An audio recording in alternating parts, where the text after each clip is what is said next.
Kilichotokea baada ya kufunga kwa siku 240.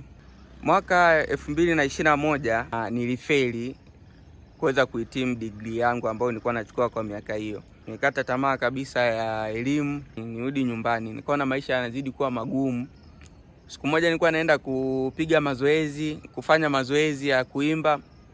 Mama akanipigia simu, fanya haraka, huku watu wanamaliza kupaka majivu.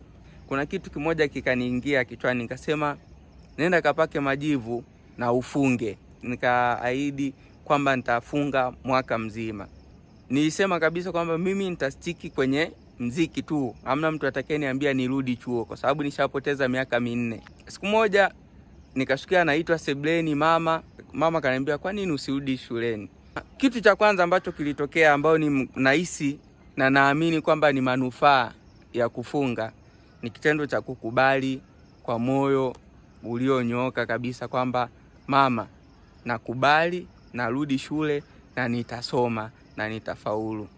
Japo mama ameondoka, ila amenipambania sana kwa sababu ilikuwa ni ngumu, masuala ya ada, masuala mengine, kuweza kumconvince baba kwamba narudi shule, kwa sababu baba alikuwa ashaanza kusema mbona ana kigogeu, atasoma kweli huyo? Alishaanza kuongea kuhusu masuala ya muziki, atasoma kweli huyo? Kwa hiyo mama akajaribu kumuelesha baba, akamwambia, akamuomba sana, naomba tujitahidi arudi shule. Nimerudi shule, nipo mwaka wa 3 CBE, matokeo yangu huwa yanakuwa mazuri, GPA nzuri kila semester. Naamini kwamba hicho kitu kilikuja baada ya kufunga hizo siku zote. Kitu kingine, nilikuwa ninaweza sana kucontrol emotion na hisia baada ya kufunga hizo siku zote.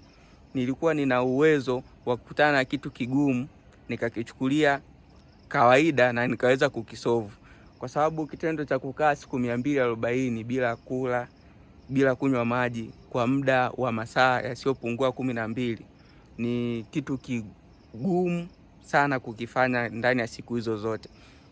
Kwa hiyo kufanikiwa kufanya hicho kitu kilinifanya niamini naweza kufanya kitu kikubwa zaidi, naweza nikaenda situation yote ile ambayo itatokea mbele yangu.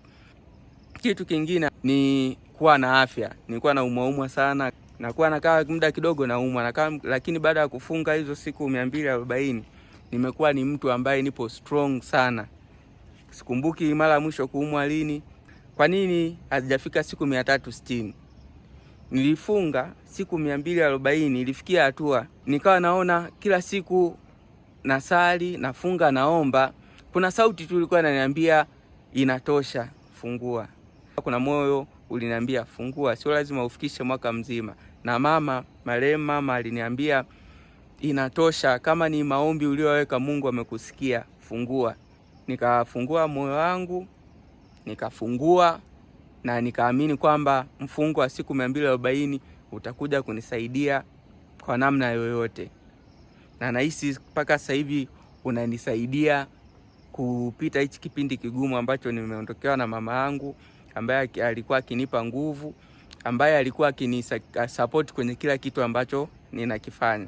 Huo mfungo ulinisaidia sana na unanisaidia mpaka sasa hivi, na nimekubali kwamba Mungu kamchukua mama, ni wakati wake umefika na ana mazumuni yake na ana sababu yake. Siwezi kupingana na kitu ambacho amekipanga Mungu.